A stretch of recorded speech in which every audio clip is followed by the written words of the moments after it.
I tell you what, I'm going to cure everybody. That's it. Everybody's going to get hematopoietic stem cell transplantation. Boom, we're done. Good idea? Bad idea? Where do we go with this?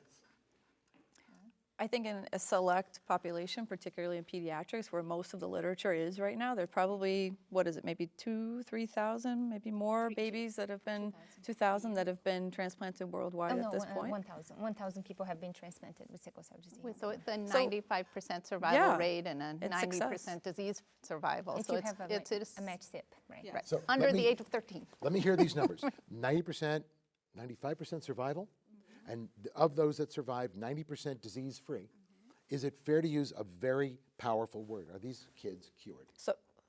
So yes, but let me reverse that. So I'm a mother. Okay. What I heard was there's a 1 in 20 chance that my child might die. Right. Okay. That's what I heard. But there's also a strong possibility that my child may live into their 40s. So when Without you're the transplant. without the Without the transplant. transplant. So it takes, and again, I'm not a pediatric hematologist, but I am a parent.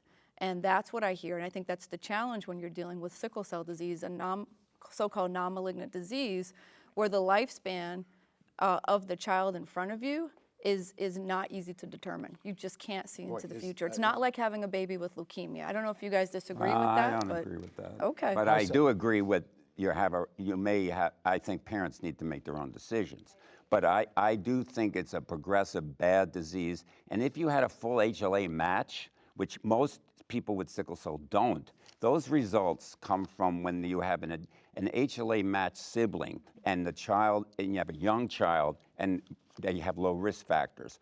And knowing how bad the quality of life, I think if you identify a patient with the disease, having the family have the option to do that, the physician doesn't make those decisions, but offering the family in the menu of things that could be done would be an appropriate thing to do. Can you do a transplant without an HLA identical sibling? Yes.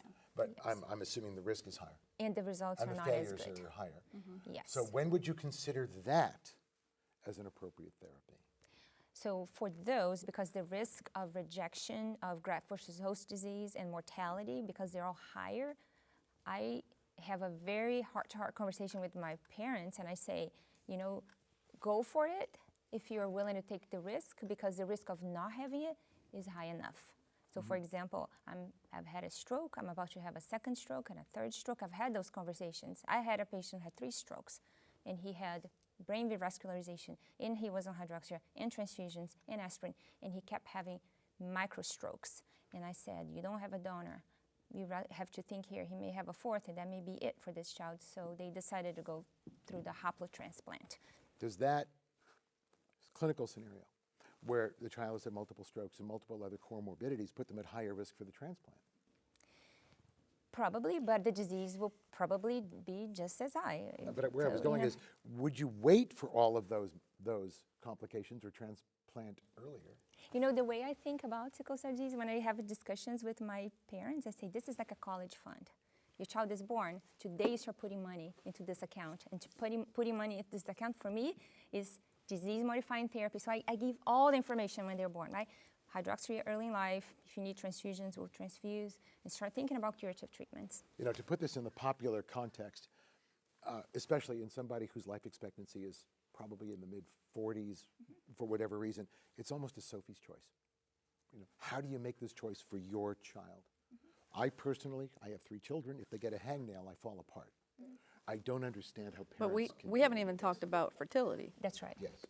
I think you don't make the choice, number one. You offer families options. Well, I was saying, how does a family make it? And I think it's important that while the HLA-matched sibling transplant is, to me, an accepted standard for parents to get, there are a lot of other newer developing options for young adults and others to have transplant-like therapy, but they should only be done in really validated studies. And that's where we need to enroll patients to answer those questions.